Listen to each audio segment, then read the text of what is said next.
لو شفت حد بيتضرب في الشارع قدامك في الغالب هتتأثر، هتحس بالذنب أو بالخوف. لكن لو لعبت GTA ودوست 50 واحد بالعربية، هل هتحس بحاجة؟ أكيد لأ.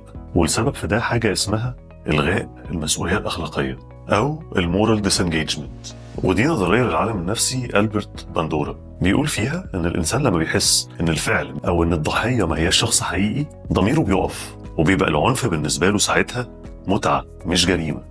الموضوع ده مش بس في الألعاب، ده في حياتنا كلها. الشاب اللي بيلعب ألعاب عنف بيكبر يشوف العنف عادي وتبقى عنده لا مبالاة تجاهه. حتى الجنود في الحرب أول مرة بيضطروا إن هم يعملوا فعل صعب عليهم بيكون عندهم تأنيب ضمير، لكن بعد كده العنف بيبقى سهل.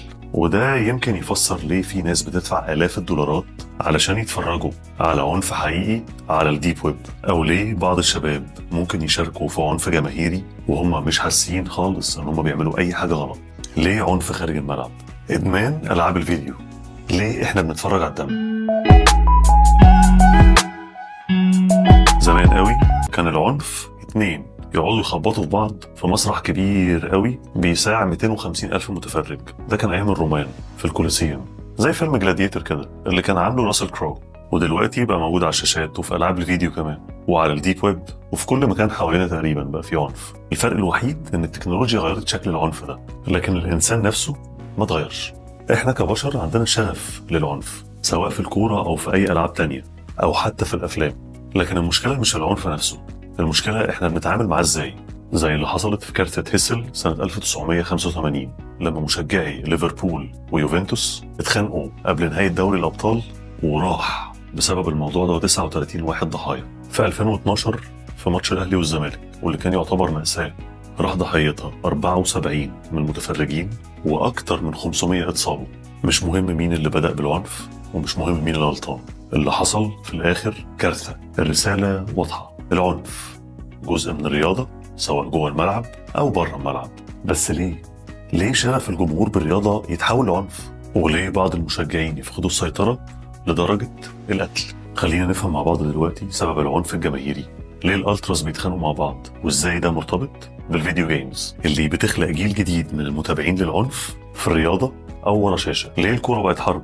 كرة القدم مش مجرد رياضة، خلينا متفقين على ده. دي أكتر رياضة بيتابعها الناس في العالم بأكتر من 4 مليار مشجع، ومع العدد ده طبيعي جدا إن الشغف يتحول لصراعات. وده اللي بنشوفه مع مجموعات الألتراس. في مصر عندنا ألتراس أهلاوي وعندنا وايت نايتس بتوع الزمالك، وفي أوروبا عندك بوكا برافا مشجعي بوكا جونيورز في الأرجنتين، والهوليجنز الانجليز اللي معروفين بالعنف من الستينات. لكن ليه الالتراس بيضربوا بعض؟ العالم النفسي جون كاري بيقول ان مشجعي الالتراس بيحصل لهم حاجه اسمها دي انديفيديويشن، وده معناه ان هو وسط المجموعه بيفقد احساسه بهويته الفرديه وبيبقى جزء من كيان اكبر، والنتيجه ان هو بيعمل تصرفات عمره ما كان يعملها لوحده، والعنف بيبقى عادي بالنسبه له وقتها. الالتراس بيكون عندهم رموز وشعارات واناشيد بيغنوها، وقيادات زي سيد مشاغب في وايت نايتس وكابو التراس اهلاوي اللي كان بيقود الهتافات والروح القتاليه للجماهير. لكن لو كانت الكوره مجرد لعبه، ليه في ناس بتفقد حياتها عشانها؟ وده بقى يوصلنا للفيديو جيمز. في اكتر من 3 مليار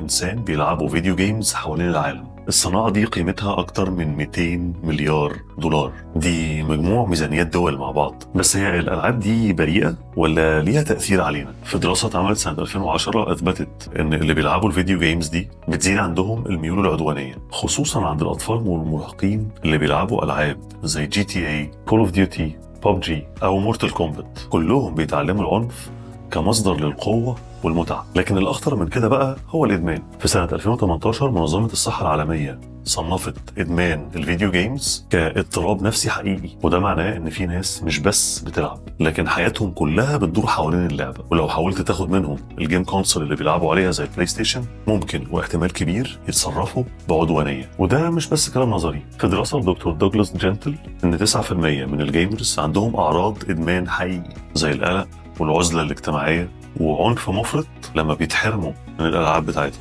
بس ليه في ناس بتتأثر كده؟ الإجابة كلها في حاجة اسمها moral disengagement، دي اللي بتخليهم مش قادرين يفرقوا بين الجيم والحقيقة، وأكيد محتاجين نقف وقفة لأي شخص إحنا عارفين إن هو مدمن للألعاب قبل ما حالته تبقى أسوأ.